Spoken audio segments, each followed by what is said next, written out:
जो हमारी पिछली क्लास थी उसमें हमने देखा था कि जो लोग थे वो कहाँ-कहाँ से ऋण लेते हैं। फिर उसमें एक जगह देखी थी हमने बैंक, कि लोग कहाँ से भी ऋण लेते हैं? बैंक से भी ऋण लेते हैं।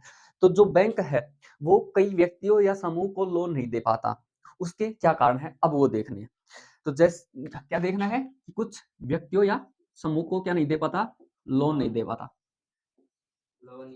ठीक है? लोन या ऋण, ठीक है? व्यक्तियों या समूह क्या नहीं दे पाता? ऋण नहीं दे पाता। ऋण नहीं दे पाता। कौन? बैंक। तो क्यों नहीं दे पाता? ये देखना है अपने को, ठीक है? कि जो व्यक्ति या समूह है उनको बैंक ऋण क्यों नहीं दे पाता? क्योंकि जो बैंक है उसकी इनकम कहाँ से होती है? लोगों से ऋण लेने और लोगों को ऋण बाँटने में। जो लोगों से ऋण लेता है वो तो सस्ती दरों पे लेता है, और जो दूसरे लोगों को उस ऋण को बाँट देता है वो ऊँची कीमतों पे बाँट देता है। तो इससे ही क्या होती है? बैंक बैंक की इनकम होती है या आय होती है। पर हम कह रहे हैं कि व्यक्ति या समूह को ऋण नहीं दे पाता, कौन? बैंक। तो क्यों नहीं दे पाता? इसका तो मुख्य उद्देश्य ये है कि लोगों को क्या दिए? ऋण दें। तो इनके अगर कारणों की बात करें, तो इनमें सबसे पहला प्रमुख कारण ये है कि जो ग्रामीण क्षेत्र है, कौन-सा क्षेत्र? ग्रामीण क्षेत्र, ठीक है? इस ग्रामीण क्षेत्र में क्या होता है कि जो बैंक हैं, वो स्थापित नहीं हो पाते, ठीक है? ग्रामीण क्षेत्रों में ज़्यादातर गाँवों में लगभग 90% तक के गाँवों में बैंक नहीं होते। तो ग्रामीण क्षेत्रों में क्या नहीं होते? बैंक नहीं होते। अब ग्रामीण क्षेत्रों में बैंक नहीं होंगे, तो क्या ये इस जगह से ब्याज ले पाएँगे या ऋण ले पाएँगे? नहीं ले पाएँगे ना। तो ये क्या करेंगे? या तो साहूकारों के चंगुल में जाएँगे, या उसके अलावा जो व्यापारी थे, कौन से व्यापारी? कृषि व्यापारी, उनके चंगुल में जाएँगे। उसके अलावा सहकारी समितियाँ और नियोक्ताओं के चंगुल में। सहकारी समितियाँ तो ठीक है, पर जो नियोक्ता है, जो व्यापारी है और उसके अलावा जो साहूकार है, इनके चंगुल में जाके ये फँस जाएँगे। देखे थे ना कल हमने ये 5 कहाँ-कहाँ से ऋण लेता है, तो ये 5 जगह से लेता है। कहाँ-कहाँ से?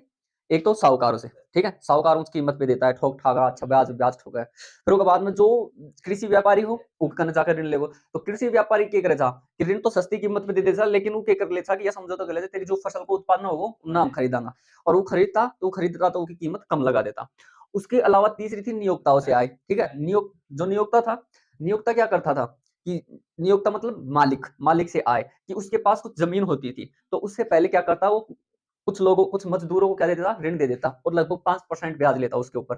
तो उसकी जो पूर्ति कैसे करता कि अपने खेतों में कार्य करवा के उसकी पूर्ति करता। फिर उसके अलावा एक तो बैंक था और एक सहकारी समितियाँ थी। सहकारी समितियाँ जो प्रत्येक लगभग पंचायत स्तर पे होती हैं, तो वहाँ से क्या होता था वहाँ से ऋण लेता था, ठीक है? सस्ती कीमत पे, और उसके अलावा बैंकों से।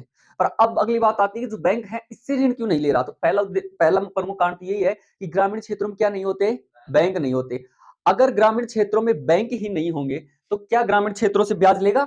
वो ग्रामीण क्षेत्रों में बैंकों से ब्याज लेगा? तो ग्रामीण क्षेत्रों के जितने भी सदस्य हैं वो बैंक से ब्याज नहीं ले पाते या ऋण नहीं ले पाते। तो पहला कारण ये है। दूसरा कारण, जो ग्रामीण क्षेत्रों में अनेक सारे मान लो गरीब व्यक्ति रहते हैं, ठीक है? कौन रहते हैं? या तो मजदूर रहेंगे। कौन रहेंगे? मजदूर, या फिर छोटे किसान, ठीक है? तो अब इनके पास क्या होती है? इनके पास कोई भी ऋणाधार नहीं होता। समझ गए? जो समर्थन ऋणाधार होता है ना, तो इनके पास क्या नहीं होता? समर्थन ऋणाधार नहीं होता। समर्थन ऋणाधार नहीं होता। अगर समर्थन ऋणाधार ही नहीं होगा तो बैंक इनको लोन क्यों देगा? नहीं देगा ना। जैसे कि आप बैंक में जाओगे तो सबसे पहले आपसे ये पूछेगा कि चलो हम आपको धनराशि दे देंगे, ऋण उपलब्ध करवा देंगे। आपके पास गिरवी रखने के लिए क्या है? पहली चीज़ यही पूछेगा। तो अगर आप कहोगे कि मेरे पास 2 बीघा ज़मीन है, फिर उसको चेक करेगा इसके ऊपर पहले कभी लोन तो नहीं उठाया था इसने, ठीक है? तो इसी प्रकार से जो मज़दूर और किसान है, इसके पास समर्थन ऋण आधार होते ही नहीं है। तो अब ये बैंक में जाके कैसे लाएगा? नहीं ले सकता ना ऋण। तो अब बैंक इसको ऋण नहीं देगा, ना भाई, ऐ काम मत चल, ठीक है? तो दूसरा कारण ये है। फिर उसके अलावा तीसरा कारण, जो ग्रामीण क्षेत्रों में जो लोग होते हैं, वह इतना तो पढ़े लिखे हो या कौन करी। हालाँकि अब धीरे-धीरे अपना जो देश है वो प्रगति पे है, शिक्षा के क्षेत्र के अंदर बढ़ रहा है। पर अभी भी क्या है गाँव के अंदर, ये है अशिक्षा, ठीक है? क्या होगी? अशिक्षा। तो अशिक्षा को क्या कह सकते हैं हम? यानी लोग शिक्षित नहीं है। अशिक्षित लोग क्या क्या होते हैं? अशिक्षित लोग। अब अशिक्षित लोग होंगे तो इनके पास जो बैंकों को जिन मूल दस्तावेज़ों या कागज़ों की आवश्यकता होगी, उनकी ये पूर्ति नहीं कर पाते, ठीक है? कागज़ात की पूर्ति नहीं कर पाते। कागज़ात की पूर्ति नहीं कर पाते। तो बिना कागज़ात बैंक लोन क्यों देगा? नहीं दे सकता ना। तो एक कारण ये है। फिर उसके अलावा जो हमारे ग्रामीण क्षेत्रों में लोग होते हैं, जो बैंक की ऋण की शर्तें होती है, क्या होती है, बैंक की ऋण की शर्तें होती हैं, उनको पूरा नहीं कर पाते। जो बैंक है उसकी ऋण की शर्तों को पूरा नहीं कर पाते। यहाँ तक क्लियर? ऋण की शर्तें पूरा नहीं कर पाते, तो इन कारणों से कई व्यक्तियों या समूह को बैंक ऋण नहीं दे पाता। आपके जो बुक है उसमें इसी प्रकार से टॉपिक है, तो इसी प्रकार से मैंने समझाया। तो इसमें क्या कहा गया है कि ये पूछना ये चाह रहा है कि कुछ ग्रामीण क्षेत्रों में जो लोग रहते हैं उनको बैंक ऋण क्यों नहीं दे पाता, या गरीब लोगों को बैंक ऋण क्यों नहीं दे पाता। उसके मुख्य कारण यही है कि एक तो ग्रामीण क्षेत्रों में कोई बैंक नहीं होता, तो बैंक ऋण देगा ऑटोमेटिक, ठीक है। उसके अलावा जो मजदूर और किसान होते हैं उनके पास कोई समर्थन ऋण आधार नहीं होता। समर्थन ऋण आधार पिछली कक्षा में बताया था कि जो भी चीज हम गिरवी रखते हैं, हमारे पास ऐसी परिसंपत्ति जिसको बेचने से क्या हो, पूंजी बनती है, मूल्य की प्राप्ति होती है, वो क्या कहलाते हैं, समर्थन ऋण आधार। तो अगर समर्थन ऋण आधार नहीं होगा तो बैंक लोन नहीं देगा। और समर्थन ऋण आधार का सबसे अच्छा एग्जांपल मैंने कंगन बताया था, क्योंकि एक जो माँ थी वो कंगन रखाती है और उससे पैसे ले आती है, ठीक है। फिर उसके अलावा जो अशिक्षित लोगों की संख्या अधिक होने के कारण यहाँ पे क्या नहीं होते, कागज नहीं होते, तो कागजात की पूर्ति नहीं कर पाते, ठीक है। और अपने भी ग्रामीण क्षेत्रों में देख लो ना, आप अगर एक बैंक में जाओगे अपेक्षा सबसे पहले अपना आसपास का लोगन तो वहां जाओ, ठीक है, फोन करना साहब ठीक बैलेंस 16 रुपए होगा, तो उनका ले वहां, ठीक है। या आसपास गांव के अंदर जी की अच्छी कंडीशन है वो, तो वह भी एक प्रकार से साहूकारी है। वो कहना है वो 2 रुपए सैकड़ा ले जाए, बैंक सस्तो देगो लोन, पर वह के देगो महंगो, ठीक है। पर आप कागजात का चक्रा के अंदर कड़े से लोन ले जाओ, साहूकार अगर लोन ले रहा है तो वाहिद है। और अशिक्षित लोग ही इस कारण से साहूकार अगर ले रहे और अनका करने के ना है कागजात को ना, ठीक है, और कागजात को बैंक लोन ना देगो। और उसके अलावा जो बैंक है उसकी लोन की कुछ शर्तें होती है। जैसे लो बैंक है, देख मैं तो लोन दे दूंगा, ठीक है, मान लीजिए 1 लाख रुपए दे दो, पर मेरा लोन में कैसे प्रति महीना भरना है तूने, ठीक। अब प्रति महीना बैंक क्या सब वह सोच ना भाई तो कोनो काम, या फिर ऐसा कह दे कि मैं बैंक तो लोन तो दे दूंगा, ठीक है, फिर मेरे 6 महीना में इतना भर दिया, फिर अगला 6 महीना में इतना भर दिया, ना तेरी संपत्ति ने मैं बेच खाऊंगा, ठीक है। तो अब उसकी जो लोन की शर्त है वह व्यक्ति पूरी ना कर पा रहा, जो व्यक्ति अग्रज है उन्हें क्या है कि समय के अनुसार क्या होता है, बदलना होता है। एक गाना हो ना, कौन सा, मौसम की तरह तुम भी बदल तो न जाओगे, था ना। अब बिल्कुल गलत गाना बना है, क्या बना है, गलत गाना होगा। वो रीजन यह है कि आदमी ना अगर मौसम के अनुसार ना बदले ना तो आदमी समाप्त हो जाएगा। क्यों जाएगा, समाप्त हो जाएगा। जैसे कि हमारे यहाँ पे अगर कोई व्यक्ति समय के अनुसार नहीं चेंज करेगा तो वो समाप्त हो जाएगा। एग्जाम्पल बताऊं, ऐसा माना जाता है कि जो हमारी पृथ्वी थी ना, तो उसके अंदर अनेक सारे बड़े बड़े डायनासोर थे। क्या थे, डायनासोर, ठीक है। तो उन डायनासोर के आगे मानव का अस्तित्व कुछ भी नहीं था एक प्रकार से। तो उनकी समाप्ति का क्या कारण है कि जो डायनासोर थे वो क्या हुए कि जब हमारे यहाँ पे जो पृथ्वी है उसकी जलवायु में क्या आया, परिवर्तन आया, और वो खुद को उस जलवायु परिवर्तन के साथ नहीं डाल सके। इस कारण से वो क्या हो गए, समाप्त हो गए। क्या हो गए, समाप्त हो गए। क्लियर। तो इसीलिए कहा जाता है कि समय के साथ इंसान को बदलना चाहिए, ठीक है। ना बदल पाया, वो जलवायु ना सहन कर पाया। उसके अलावा और भी एग्जाम्पल देखें तो अनेक सारे एग्जाम्पलों से हमारे यहाँ पे भरा पड़ा है भारत देश, कि अगर व्यक्ति समय के साथ नहीं डलेगा तो वो समाप्त हो जाएगा, ठीक है। जैसे कि मान लो कि मैं समय के साथ नहीं डलूं, एक टीचर है, पहले क्या था कि जो ब्लैक बोर्ड होते थे, ठीक है, उनके ऊपर पढ़ाया जाता था, यहाँ तक क्लियर। और ब्लैक बोर्डों के ऊपर पढ़ाया जाता था, चलो ठीक है, वहां तक क्लियर। फिर उसके बाद में क्या है, व्हाइट बोर्ड आ गए। कौन से बोर्ड आ गए, व्हाइट बोर्ड आ गए। अब व्हाइट बोर्डों के ऊपर पढ़ाने लग गए, क्लियर। अब तो चल रहा है, पर धीरे धीरे अब बोर्ड आने लग गए डिजिटल बोर्ड। कौन से आने लग गए, डिजिटल बोर्ड आ गए ना। तो अगर मैं व्हाइट बोर्ड से डिजिटल बोर्ड की तरफ अट्रैक्ट नहीं हूँ थोड़े दिन बाद में, तो लोग मेरे से डिस्ट्रैक्ट होने लग जाएंगे। मैं तो कहूंगा नहीं, मैं तो इसी पे बैठ समझा सकता हूँ। पर समय की मांग ये है कि आपको चेंज ही करना पड़ेगा। अगर आप चेंज नहीं होगे तो आप समाप्त हो जाएगा, आपका अस्तित्व समाप्त हो जाएगा। उसके अलावा और बात कर लेते हैं, जैसे कि मान लो कि अब क्या चल रहा है, इंग्लिश मीडियम का जमाना चल रहा है, क्लियर। अगर मैं अब हिंदी मीडियम से हूँ और एक है इंग्लिश मीडियम, तो आप एक तो हिंदी मीडियम स्कूल में पढ़ाने जाओ और एक इंग्लिश मीडियम में पढ़ाने जाओ, क्लियर। अगर आप हिंदी मीडियम में पढ़ाओगे, मेरे को पढ़ाना तो वो ये पानीपत की लड़ाई 1526 में हुई, क्या पढ़ाना है, पानीपत की लड़ाई 1526 में हुई। अब इसको जो 1526 में हुई, कौन सी, बैटल ऑफ पानीपत, पानीपत की लड़ाई, भाई 1526 में हुई। इंग्लिश में मैं पढ़ाऊंगा तो भी नहीं लिखूंगा पानीपत की लड़ाई 1526 में हुई, कोई अलग बात बोल दोगे, बस या बोल दूंगा बैटल ऑफ पानीपत। क्या बोल दूंगा, बैटल ऑफ पानीपत, क्लियर। हाँ, बैटल ऑफ पानीपत, यहाँ तक ये तो बोलूंगा और कुछ थोड़ा ना बोलूंगा। बात मेरी दोनों एक ही है, पर इसमें और इसमें क्या फर्क आ रहा है कि इसकी जो वैल्यू है वो धीरे धीरे घटती जा रही है और इसकी वैल्यू बढ़ती जा रही है। अगर इसकी वैल्यू, अगर मैं इंग्लिश नहीं सीखूंगा तो मेरा भी अस्तित्व समाप्त हो जाएगा, चाहे मैं कितना ही बेस्ट समझा दूं, पर वैल्यू किसकी हो रही है? इंग्लिश वाले की हो रही है ना। हाँ, आपस सीख लेंगे, अपना कोई दिक्कत ना है इंग्लिश सीखने में, पर बता रहा हूँ तो मेरे को भी समय के अनुसार ढलना पड़ेगा। इसलिए प्रत्येक व्यक्ति को क्या होना चाहिए? समय के अनुसार ढलना चाहिए। ये सबसे पहली समय की मांग होती है। जो भी व्यक्ति समय के अनुसार नहीं ढलेगा वो समाप्त हो जाएगा, उसका कोई अस्तित्व नहीं बचेगा। क्लियर? अब देख लेते हैं आगे अपना टॉपिक।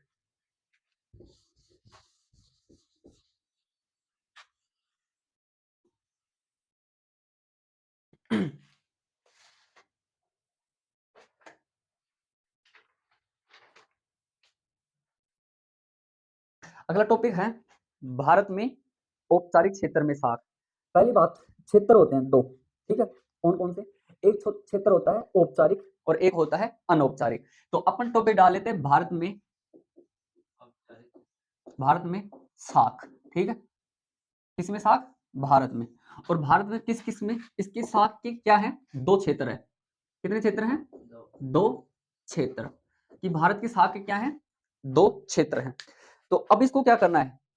पहले दो क्षेत्रों को देख लेते हैं, देख लें। तो पहला जो क्षेत्र है वो होता है औपचारिक क्षेत्र। कौन सा क्षेत्र? औपचारिक क्षेत्र, जिसको फॉर्मल बोलते हैं। क्या बोलते हैं? फॉर्मल। अब इसी पर भाव को और एक होता है अनौपचारिक क्षेत्र। क्या होता है? अनौपचारिक क्षेत्र, ठीक है, जिसको क्या बोलते हैं? इनफॉर्मल। क्या बोलते हैं? इनफॉर्मल। क्लियर? कि अब देखेंगे कि जो औपचारिक होता है और एक होता है अनौपचारिक, एक तो फॉर्मल और एक इनफॉर्मल। तो अब ये क्या होते हैं? ठीक है, कि जो हमारी साख है, अब ये फॉर्मल क्षेत्र क्या होगा, इनफॉर्मल क्षेत्र क्या होगा? बताओ यार, थोड़ा बहुत पता हो तो। ना पता हो? आप है ना, एप्लीकेशन लिखा जा, दो एप्लीकेशन लिखा जा, एक तो फॉर्मल और एक इनफॉर्मल।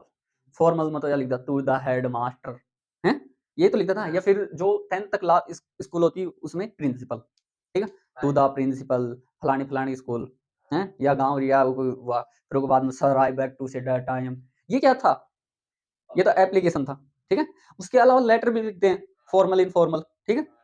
हाँ, एप्लीकेशन तो लगभग लगभग फॉर्मल ही होते हैं, और लेटर क्या होते हैं? एक तो इनफॉर्मल होते हैं, एक फॉर्मल होते हैं। फॉर्मल जैसे मान लो किसी अधिकारी को लिख रहे हैं, जैसे कि आपके जो गांव है वहां पे जल की सप्लाई नहीं हो पा रही, यानी आपको जल नहीं मिल पा रहा है, आपके वहां पे जो नलकूप लगा दी ना, वो जो पाइप दबा रखे हैं वो, ठीक है, जो नल हैं, ठीक है, उससे आपको क्या नहीं हो रही, जल की पूर्ति नहीं हो पा रही। तो आप कहाँ पे शिकायत करोगे? या तो ग्रामीण क्षेत्र में है तो पंचायत समिति में, तो उसमें लिखोगे आप फॉर्मल तरीके से, यानी कि बिल्कुल सिंसियर बैठा, सरपंच साहब देखो अपना गांव का अंदर कैसे देख, अपना गांव में सबका कहना क्या है कि थारी जो कृपा दृष्टि है वो बनी है, ठीक है। अब ये कृपा दृष्टि बनने के बाद में आपने सभी को जल का उपलब्ध करवाया है, पर उस कृपा दृष्टि में आपकी दृष्टि हमारे ऊपर नहीं डली, ठीक है, तो कृपया इस दृष्टि को हमारे ऊपर भी डाले। तो एक प्रकार से ये क्या है, उसके लिए फॉर्मल हो गया। इनफॉर्मल का अंदर जो हमारे जो भी पापा मम्मी या उसके अलावा जो जितने भी रिश्तेदार हैं, ठीक है, सिस्टर वाइफ गर्लफ्रेंड, उसके अंदर हे प्रिय ठीक है, प्रियतमा कहाँ हो तुम, तो वो होते हैं अनौपचारिक, ठीक है। औपचारिक मतलब कोई भी ऐसा व्यक्ति, ठीक है, या तो वो सरकारी अधिकारी हो उसके लिए, या फिर उसके अलावा जो एक कोई संगठन से संबंधित व्यक्ति होता है, ठीक, उसके लिए औपचारिक। और उसके अलावा अनौपचारिक किसके लिए उपयोग करते हैं? अपने जो भी रिश्तेदार होते हैं, जो भी जानकार होते हैं, जिनसे हम, हाँ, जिनसे हम जो बातें हैं वो खुल के कर सके, ऐसे ही तो होता है। तो अब ये बताओ कि औपचारिक क्षेत्र कौन से होंगे साख के, जहां से हम रुपए लेंगे? सरकारी होगा, होगा ना? अर्थ क्लियर? तो अब जो ये औपचारिक हैं, इसमें सरकारी हो गए। सरकारी क्या होते हैं? बैंक होते हैं या नहीं होते? क्लियर? समझानो बैंक सौ कुपार मम्मी तादिर के क्या का ठीक है। तो ये जो बैंक और उसके अलावा एक होती है सहकारी समितियां। कौन सी समितियां? सहकारी समितियां। ये किस में आती हैं? औपचारिक क्षेत्र में, फॉर्मल में। यहां तक क्लियर? फिर उसके अलावा एक होता है अनौपचारिक। तो आपने जो बैंक से और सहकारी समितियों से ऋण लिया, ठीक है, ये तो किस में आ जाएगी? औपचारिक में। तो साख का क्षेत्र दो हो गए ना, औपचारिक समझ गए। अब अनौपचारिक में क्या आएंगे? अपनो साहूकार, ठीक है, कौन सा? साहूकार, ठीक है। कौन आएंगे? साहूकार। साहूकार, ठीक। उसके अलावा जितने भी रिश्तेदार होते हैं उनसे तो ऋण लेते हैं आप, रिश्तेदार, ठीक है। इसके अलावा मित्र, भाईला कर ले शामिल, ये दिक्कत है या ले। उसके अलावा कौन सा भाईला करो था क्यों? क्योंकि मित्र भी तो देंगे, मैं कौन सा भाईला हूँ, मैं तो टीचर हूँ, मैं किसी का भाईला विला नहीं हूँ, ठीक है। तो ले टीचर, ये या ले, ठीक है, टीचर, क्लियर। अब कोई दिक्कत? ये भी क्या हो गए अनौपचारिक, हाँ औपचारिक में डाल लियो, प्रिय रूप से बोलो देना कि हमारे सर जी, ठीक है, पर ये अनौपचारिक में होगा, क्लियर। टीचर, और उसके अलावा जो व्यापारी होते हैं, देखा था ना मैंने, व्यापारी, मालिक, व्यापारी मालिक होते हैं जो ऋण देते हैं, वो नियोक्ता एक प्रकार से, मालिक नियोक्ता मस्त लगा ना शब्द, नियोक्ता या नियोक्ता। अर्थात कोई समस्या समझ गया आप कि जो भारत में साख है वो उसको दो क्षेत्रों में विभाजित किया है हमने, एक क्षेत्र जिसको बोलते हैं औपचारिक क्षेत्र और एक क्षेत्र जिसको बोलते हैं अनौपचारिक क्षेत्र। जो औपचारिक क्षेत्र होता है उस क्षेत्र में क्या होता है कि जितना भी बैंक या सहकारी समितियां होती है इसमें शामिल किए जाते हैं। जो अनौपचारिक क्षेत्र होते हैं इसमें जो भी साहूकार हैं, रिश्तेदार हैं, मित्र हैं, टीचर, व्यापारी, मालिक, ये जितने भी व्यक्ति हैं इन सभी को क्या किया जाता है, शामिल किया जाता है। जो हमने भाग में साख के दो क्षेत्र देखे, एक तो फॉर्मल, एक इनफॉर्मल, औपचारिक, अनौपचारिक। जो औपचारिक क्षेत्र है अब इनकी कुछ विशेषताएं देख लेते हैं। क्या देखेंगे? विशेषताएं, विशेषता।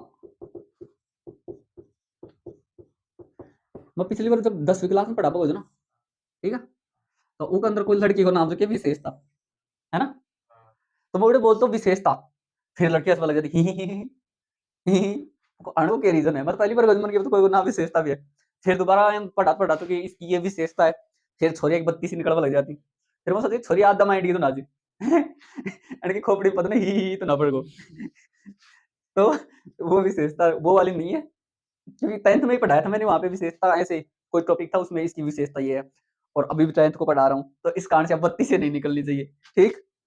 तो विशेषता क्या हो गई इसकी औपचारिक क्षेत्र की, कि जो अपन बैंकों से ऋण लेंगे, हमने औपचारिक किस किस को शामिल किया, बैंक को शामिल किया और सहकारी समितियों को शामिल किया था ना। तो बैंक से लोन लेंगे तो हम किसकी आवश्यकता पड़ेगी, समर्थन ऋण आधार की आवश्यकता पड़ेगी या नहीं पड़ेगी। तो जो भी औपचारिक क्षेत्र होते हैं इसकी विशेषता ये होती है कि इसमें किसकी आवश्यकता होती है, समर्थन ऋणाधार की आवश्यकता होती है, किसकी, समर्थन ऋणाधार की, ठीक। अब ये जो समर्थन ऋणाधार है इसको क्या करते हैं, प्राप्त, यानी इसकी क्या होती है, आवश्यकता होती है, प्राप्त करना अनिवार्य होता है, किसको, बैंकों को, कि भाई कोई ऐसी चीज गिरवी रख दे जो जिन्हें हम बाद कमाए बेचकर रुपया कमा लिया, तो तड़का ना देवा, इसकी हमारी थोड़ी ना गारंटी है, ठीक है। तो इसमें किसकी आवश्यकता पड़ती है, समर्थन ऋणाधार की। फिर उसके बाद में हम बैंकों से ऋण क्यों लेंगे, क्योंकि जो बैंक है वो हमारे को ऋण क्या उपलब्ध करवाएगा, सस्ती ब्याज दरों पे उपलब्ध करवाएगा। तो दूसरी विशेषता होती है कि जो ये औपचारिक क्षेत्र होते हैं, ये जो ऋण दर है, क्या होती है, ऋण दर, इसकी जो ऋण दर है वो क्या होती है, कम होती है, क्या होती है, कम होती है, ठीक है। ये दूसरी विशेषता हो गई किसकी, औपचारिक क्षेत्र की। यहां तक कोई समस्या, ठीक है। फिर उसके अलावा हमने जब बैंकों के बारे में पढ़ा था कि बैंक एक तो होता है आरबीआई, क्या होता है, RBI, reserve bank of India. जो आरबीआई होती है वो सभी बैंकों के ऊपर क्या रखती है, नियंत्रण रखती है, क्लियर। जो बैंक सभी बैंकों के ऊपर नियंत्रण रखेगी तो इस औपचारिक क्षेत्र में कौन आ रहे हैं, बैंक आ रहे हैं ना। तो जो इसके अंदर जितने भी औपचारिक क्षेत्र में जितने भी ऋण लिए जाएंगे या जितनी भी साख होगी, ठीक है, तो वो किसके नियंत्रण में होगी, किसके नियंत्रण में होगी, आरबीआई के नियंत्रण में, किसके नियंत्रण में, आरबीआई के नियंत्रण में, क्या होगी, आरबीआई के नियंत्रण में या पर्यवेक्षण में, ठीक है, पर नियंत्रण सब ठीक है था, ठीक। कि जो भी औपचारिक क्षेत्र होगा उसके ऊपर नियंत्रण किसका होगा, आरबीआई का। किस प्रकार से होगा, हमने कहा था जो प्राइवेट बैंक होते हैं, सहकारी बैंक होते हैं, सरकारी बैंक होते हैं, जितने भी बैंक होते हैं इन सभी के ऊपर एक व्यक्ति कंट्रोल रखता है, उनका पापा जो आरबीआई था, पढ़ाया था ना, हाँ। तो अब उनके ऊपर नियंत्रण ही आरबीआई रख रहा है। तो इसमें भी देखेंगे जब बैंकों के ऊपर, इसमें बैंक देखे थे ना अभी, तो इसमें ये किसके द्वारा नियंत्रित होते हैं, आरबीआई के द्वारा नियंत्रित होते हैं। फिर इसके अलावा हमने प्रारंभ में ही इसमें कुछ चीजें शामिल कर ली थी, पहले बताया था ना कि कौन कौन से क्षेत्र आते हैं इसमें। जो औपचारिक क्षेत्र होता है इसमें क्या क्या शामिल करते हैं, एक तो बैंक, क्या करते हैं, बैंक, और एक सहकारी समितियां, क्या करते हैं? सहकारी समितियां। यहाँ तक कोई समस्या? समझ गया ना? सारा सारा शब्दांक के दोबारा से देखो कि हमने कहा कि जो भारत में शाख है उसको दो क्षेत्रों में विभाजित किया गया या दो वर्गों में बांटा गया, जिसमें पहला देखा औपचारिक, दूसरा देखा अनौपचारिक। जो औपचारिक है इस क्षेत्र की, पहले तो हमने कहा कि इसके अंदर बैंकों को शामिल करते हैं और सहकारी समितियों को शामिल करते हैं। और अनौपचारिक में हमने कहा कि जो भी, चाहे फूफो, चाहे बुआ है, चाहे माँ है, चाहे दादो है, यानी संबंधी, ठीक है, रिलेशन।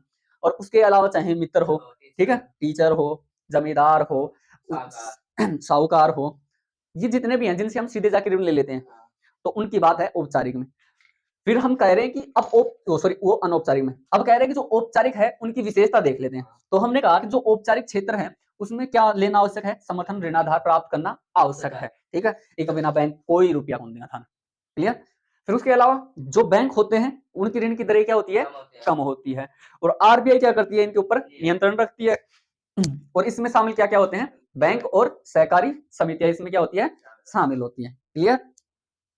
देखना है अनौपचारिक क्षेत्र, और अब इस अनौपचारिक क्षेत्र की क्या देखनी है? विशेषता देखनी है, ठीक है। क्या देखनी है? विशेषता, क्लियर। तो जो अनौपचारिक क्षेत्र होता है, पहले हमने औपचारिक क्षेत्र में क्या कहा था कि इसमें क्या होता है? समर्थन ऋण आधार प्राप्त करना अनिवार्य होता है, देखा था ना हमने। तो क्या इसमें समर्थन ऋण आधार प्राप्त करना अनिवार्य होगा? समर्थक ऋण आधार प्राप्त करना अनिवार्य है या नहीं है? नहीं है। क्यों नहीं है? प्राप्त करना अनिवार्य नहीं है, ठीक है। क्या नहीं है? अनिवार्य नहीं है। क्यों नहीं है? थोड़ा सा माइंड लगाओ। अरे जब अपना कन समर्थन ऋणाधार ही हो तो साहूकार क्यों ज्यादा बैंक तो नहीं चल जाता, ठीक है। अपना वो चीज ही कोई ना, वो कहानी से तो गरीब लोग मांग खा रहा जी, गुजारो कर रहा जी, हिसाब दे दो 10 दिन चुका देंगे, महीना चुका देंगे, चुका देगा। कोई बात ना, बैंक माने आधा रुपया ले रहा जी, सैकड़ा के ऊपर मान 50 पैसे ले रहा जी, 3 रुपए ले लियो, 2 रुपए ले लियो, क्यों ले रही? एक मुख्य उद्देश्य यह है कि भाई उनका समर्थन ऋणाधार होना। और इस वजह से जो लोग हैं वो अनौपचारिक क्षेत्र के अंदर जाकर ले रहे हैं, ऋण ले रहे हैं, क्लियर। फिर उसके अलावा अब यहाँ पे जब बैंकों से आप ऋण लोगे, ठीक है, तो जो ऋण की दरें होती है बैंकों में क्या होती है? कम होती है। तो अभी जो साहूकार ले ले ऋण की दर क्या होगी? उच्च होगी ना। तो इसकी जो ऋण की दर होगी वो क्या हो गई? उच्च। क्या हो गई? उच्च हो गई। किसकी दर? ऋण की दर। तो अनौपचारिक क्षेत्र में ऋण की दर क्या होती है? उच्च होती है, ठीक है। ऋण की दर उच्च या उच्च कीमतें होती हैं, गणोसार ब्याज ले लीजिए, और ई के अंदर कम होती है। यहाँ तक कोई समस्या? ठीक है। तो अब ये बताओ कि ऋण की दर ऊंची होगी तो अनौपचारिक क्षेत्र के अंदर ऋण का भार बढ़ेगा या नहीं बढ़ेगा? तो अनौपचारिक क्षेत्र में क्या होता है? ऋणाभार अधिक होता है। क्या होता है? ऋणाभार अधिक। कि लोग धीरे धीरे धीरे धीरे करके ऋण का जाल में फंस जाएंगे, ठीक है। हाँ, धीरे धीरे जिंदगी में नहीं आना, ऋण में आ जाते हैं, ठीक है। तो क्या हो जाते हैं? ऋण के जाल में फंस जाते हैं। और अब ये जो धीरे धीरे ऋण के जाल में फंसेंगे तो कौन फंसेंगे? ये तो गरीब व्यक्ति फंसेगा। और गरीब भी कौन सा फंसेगा? जो ग्रामीण क्षेत्र में रही थी। और ग्रामीण क्षेत्र में कौन सा? वो गरीब वाला, ठीक है। ये क्या करते हैं? इनके ऋण जाल में फंस जाते हैं। और फिर इसमें विशेषताओं में और चीज शामिल करना चाहो तो इसमें कौन कौन शामिल होता है वो जी बता दो। कि एक अंदर साहूकार कर लीजिए, ठीक है, कर लीजिए, साहूकार कर लीजिए, मित्र कर लीजिए, ठीक है, टीचर के पास ले लो, घना सारा दे दूंगा तो करोड़ा दूंगा, ठीक है। उसके अलावा और कौन होता है? जमींदार, जमींदार, उसके अलावा फूफा जी। और सभी रिश्तेदारों में आगे, रिश्तेदार नहीं लिखा ना, बता मुख्य रहता है रिश्तेदार, भाभी जी घर पे नहीं है, ठीक है। तो ये लोग इसमें क्या रहते हैं? शामिल होते हैं, ठीक है। तो समस्या? स्वयं सहायता समूह, ठीक है। सेल्फ सहायता यानी हेल्प, सेल्फ हेल्प समूह, जिन्हें एक प्रकार से क्या बोले, क्या बोले, लाइट भी गई, जो भी बोलता हूँ समूह एक संगठन ने बोला था, और संगठन ने कई नाम से जाने जाए, रिलायंस संगठन ने बोली थी। उसके अलावा जो पार्टी अगर वो भी एक प्रकार से है संगठन है, ठीक है। तो आप इंग्लिश का यूनियन, यूनियन यानी संघ, ठीक है। तो इस प्रकार से कई सारे शब्द। तो सेल्फ सहायता अपने को ये देखना है, ठीक है। सेल्फ हेल्प, तो स्वयं सहायता समूह, समूह मतलब कि एक या व्यक्ति हो, ठीक है, या कार्य हो, ठीक है, या पीढ़ी हो, ठीक है। उसके अलावा और भी अनेक व्यक्ति होते हैं, जैसे या चिंटू या मिंटू या टिंकू लगा ली, बस अब तो खुश। अब एक एक करी या भी या भी या भी या भी और एक टिंकू होगी, ये आपस का मान मिल जाए, ठीक है, आपस में मिलेगा। और आपस में मिलकर क्या दृष्टिकोण से मिला, आर्थिक दृष्टिकोण से, ठीक है, आर्थिक दृष्टिकोण से, ठीक है। अभी कौन समझा के ख्याल तुम कि जो लोग हैं वो खुद मान लीजिए अपना गांव के अंदर कई कैसे कि गरीब लोग हैं, ठीक है, तो ये जितना भी गरीब व्यक्ति है ये खुद के करी खुद को एक समूह बना ली आपस के अंदर मिलकर कि आप देखिए समूह बनाएंगे और एक दृष्टि से आर्थिक दृष्टि से कि अपना जितना मान ले कि अपना ने आवश्यकता पड़ी रुपये क्या की तो आपस के अंदर कहीं जाए एडजस्टमेंट कर लेना, ठीक है। उसी के होगो एक तो ब्याज उज कम लागेगा अपना, ठीक है, तो ना तो साहूकार जाना पड़ेगा, ना सहकारी समितियां जाना पड़ेगा, ना बैंक जाना पड़ेगा, ना अपना ने नियोक्ता के पास जाना पड़ेगा, और ना ही बैंक ना ही नियोक्ता होगा व्यापारी करने जाना पड़ेगा, ठीक है। तो इसी कारण से यानी स्वयं सहायता समूह, खुद की सहायता खुद कर ले ऐसा समूह, यही है स्वयं सहायता समूह। पर इसको आप शब्दों में देखना पड़ेगा क्योंकि अपने को तो लिखना है, ऐसा नहीं लगेगा जो खुद की सहायता कर ले वो समूह, ठीक है। तो अब इसमें क्या देखना है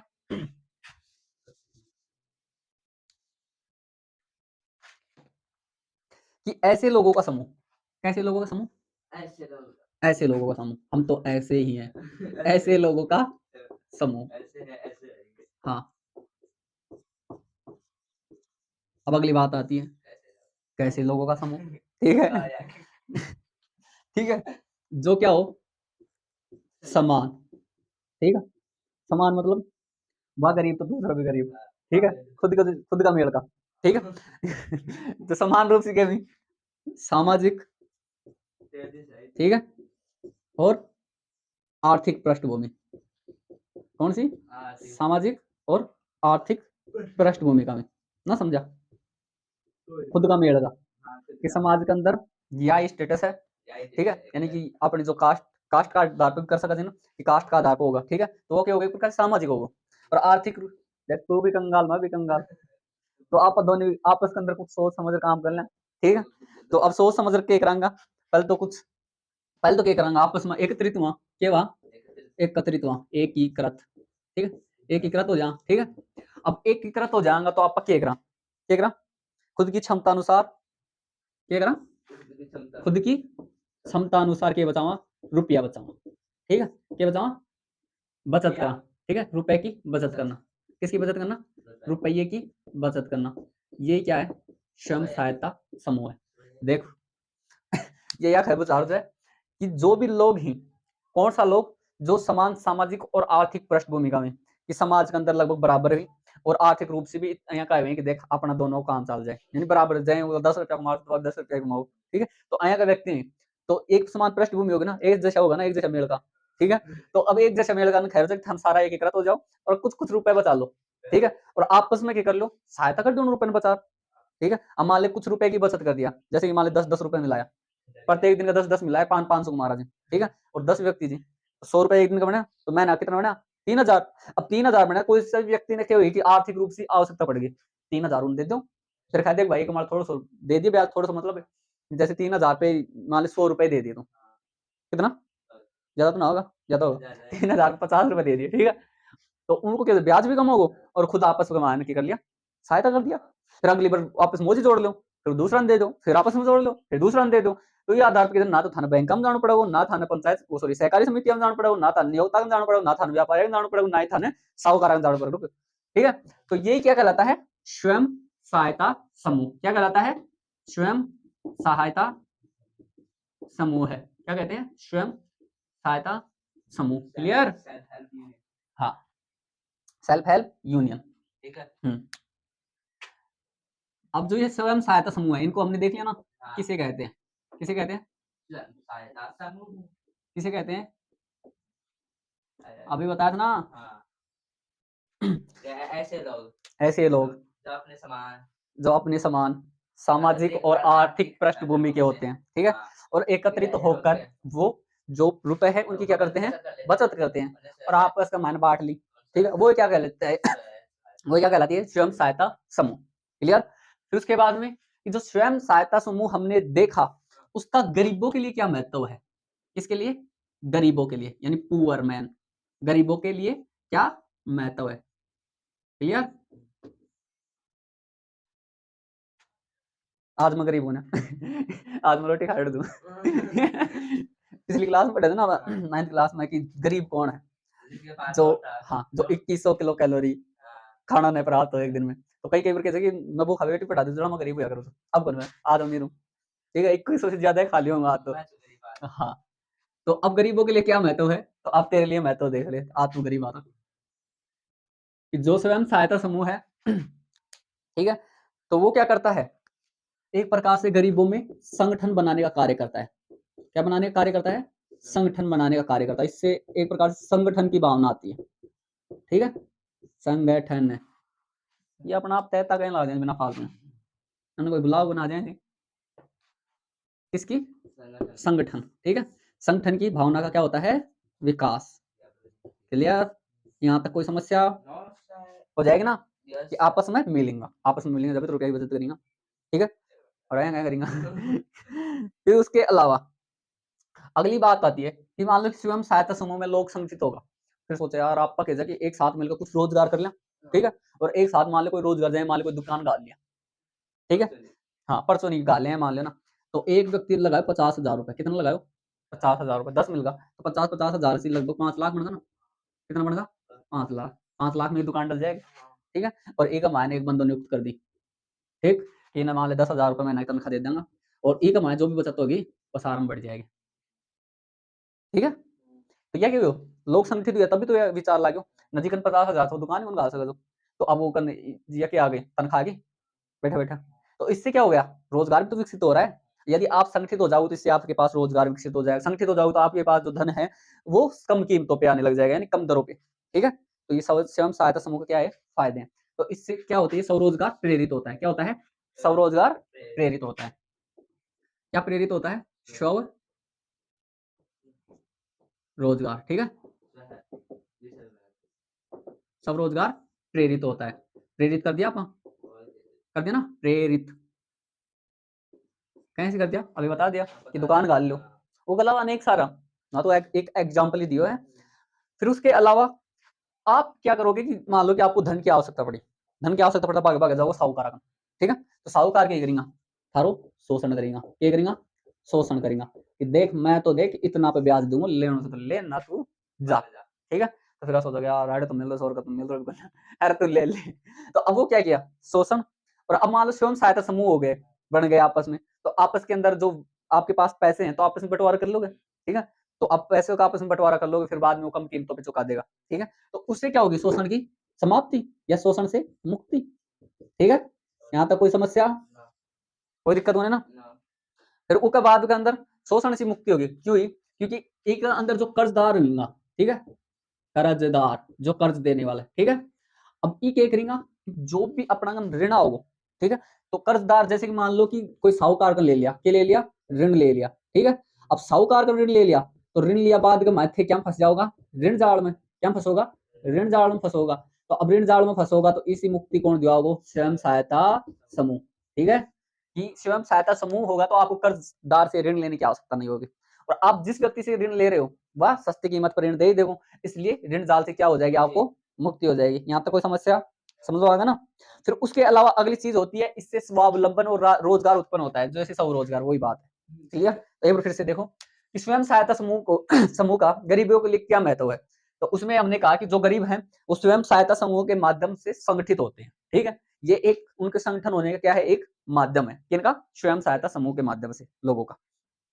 अब संगठित हो गए तो ये जो लोग हैं ये संगठित होकर स्वयं का रोजगार भी विकसित कर सकते हैं। सो रोजगार विकसित कैसे करेंगे? जैसे हमने कहा कि एक दुकान डाल ली, ठीक है, 50-50 हजार रुपए मिला के कैसे भी करके फिर उसकी इनकम आने लग गई उसकी मंथली। फिर उसके अलावा जो शोषण से भी मुक्ति मिलती है कि जो हमारे यहाँ पे साहूकार लोग हैं वो क्या करते हैं? एक प्रकार से शोषण ही करते थे, तो इनसे क्या हो जाएगी? मुक्ति हो जाएगी। जो कर्ज देते थे उनके ऋण जाल में उनको फंसा लेते थे, तो इससे भी क्या हो जाती है? इसकी मुक्ति हो जाती है। स्वयं सहायता समूह के कार्य। ठीक है, देखो हमने क्या क्या देख लिया, एक तो स्वयं सहायता समूह किसे कहते हैं, जो आपस के अंदर जो संगठन स्वयं की सहायता कर ले वो स्वयं सहायता समूह। और परिभाषिक रूप में ये देखें कि ऐसे लोग जो एक समान सामाजिक और आर्थिक पृष्ठभूमि के होते हैं और वो एकत्रित होके वो क्या करते हैं, पैसे इकट्ठे करते हैं, रुपए एकत्रित करते हैं और आपस में बंटवारा कर ले या यानी कि रोजगार विकसित कर ले और फिर आगे जोड़ा जाओ। ठीक है, जो बता दो गरीबों के लिए क्यों इंपॉर्टेंट है। तो ये क्या है, स्वयं सहायता समूह है। ठीक है, खुद की सहायता खुद कर ले। फिर उसके बाद में स्वयं सहायता समूह के हमने क्या देखे, गरीबों के लिए महत्व देखा था। ठीक है, कि गरीबों के लिए क्यों इंपॉर्टेंट है, क्योंकि वो गरीबों को क्या करता है, एक तो स्वरोजगार प्रदान करता है गरीबों को। ठीक है, उसके अलावा गरीबों को क्या करता है, संगठित करता है, जो ऋण के जाल में फंसते हैं गरीब उससे बचाता है। हाँ, और उसके अलावा शोषण से बचाता है। ये उसके गरीबों के लिए महत्व हो गया। अब अगली बात आती है कि जो स्वयं सहायता समूह है इसके कार्य क्या है। तो सर आ जाए स्वयं सहायता समूह के कार्य बताइए, तो क्या होते हैं इसके कार्य। आप देखोगे कि आप यदि बैंकों से ऋण लेने जाओगे तो आपसे एक चीज मांगी जाएगी। क्या मांगी जाएगी, समर्थन ऋणाधार। क्या मांगा जाएगा, समर्थन ऋणाधार मांगना जाएगा। ठीक है, अब ये बताओ कि आपका खुद का संगठन है या समूह है, ठीक है, तो उसके अंदर समर्थन ऋणाधार लोगे। नो खाओ, देख आप संगठित बना ले, 5,000 आप इकट्ठा कर लिया, देख तू 5,000 ले ना भाग जा। ठीक है, मान 5,000 करके 50,000 एकत्रित कर ले देगा।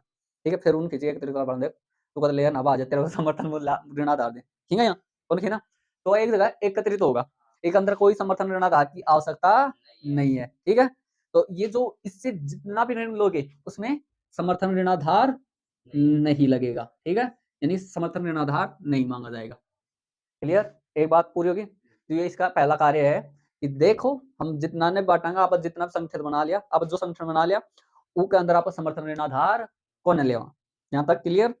तो उसके बाद में अगली बात आती है कि जो सदस्य हैं, ठीक है, कौन सदस्य। अब सदस्य क्या करेंगे आपस में, जो रुपया ही आई ही जिन्हें एक प्रकार से जमा पूंजी खाना। क्या खाना, जमा पूंजी। जमा यानी एक जगह जमा करना और पूंजी, पूंजी यानी अपनी जो इनकम है वह। ठीक है, ये जो सदस्य की जमा पूंजी है इसको क्या करता है, इकट्ठा करता है कौन, स्वयं सहायता समूह। ठीक है, हमारी का जितना भी सदस्य थी अब ये खुद की आय न बचा के इकट्ठा तो करेगा, तो वह कार्य की को है स्वयं सहायता समूह को। उसके अलावा जो समर्थन ऋणाधार ना ले, ठीक है, तो उसके बाद में भी ऋण दे दे, यानी बिना समर्थन ऋणाधार के ऋण देखो, वह भी क्यों काम है, स्वयं सहायता समूह को। ठीक है, उसके अलावा आपने देखा होगा कि आज के दिन हमारे यहाँ पे अनेक सारी महिलाओं की कई मीटिंग हुई थी, तो हमारे 10-10 रुपया शनिवार करवाई ना, है ना अपने गाँव में। हाँ, चाहे मंगलवार, वो तो फिक्स डेट कर रखी है कि इस बार को, ठीक है, इस बार को सब जमा करवाने। तो उसमें क्या होती है, महिला एकत्रित होती है ना, देखा है ना, घनी सारे लोग एकत्रित हो जाए, 2-4 बात कर रहा जाए, कल कुछ 10 रुपये जमा करा रहा है। ठीक है हाँ, उसके अंदर क्या होता है कि जो महिलाएं हैं, कौन, महिलाएं, इनको क्या करता है, ये एकत्रित करता है। ठीक है, क्या करता है, एकत्रित करता है। और एकत्रित हुआ बाद का मानवा का होता है ना कि बताइए, पहले एक महिला 1 घंटे में 10 रोटियां बना रही थी। अब बताओ 10 महिलाएं 1 घंटे में कितनी रोटियां बनाएंगी, फिर वो क्या कहेंगे कि 10 महिलाएं 1 घंटे में कोई रोटी नहीं बनाएगी, क्योंकि वो आपस में क्या करेंगी, बातें। ठीक है, तो ये उनका गणित, महिलाओं का गणित शानदार है ना। तो उसके अलावा अब मान लो कि यहाँ पे आपने ऋण दिया, ठीक है, और कैसे दिया, समर्थन ऋणाधार के बिना। ठीक है, तो ऋण दोगे तो इसकी तो कुछ दरें भी तो होंगी। ठीक है, क्या होगी, ऋण की दरें। तो अब ये दरें क्या होंगी, सस्ती। क्या होंगी, सस्ती। यहाँ तक कोई समस्या, समझेगा क्यों सस्ती होंगी। हाँ, आप उन्हें से, ठीक है, आप उन्हें संगठन से आप मिला कर जाओ। फिर उसके अलावा अभी ये जो महिला एकत्रित होगी, मान लो कि महिलाओं का कोई भी मुद्दा उठ गया शोषण से संबंधित, भाई वहां पे महिलाओं का अत्याचार है, सामाजिक मुद्दों पे चर्चा के लिए एकत्रित होना। कैसे मुद्दों पे चर्चा के लिए, सामाजिक मुद्दों के चर्चा के लिए एकत्रित होना। ठीक है, चर्चा के लिए एकत्रित कौन होते हैं, स्वयं सहायता समूह। ठीक है, स्वयं सहायता समूह है। यहाँ तक कोई समस्या, क्लियर।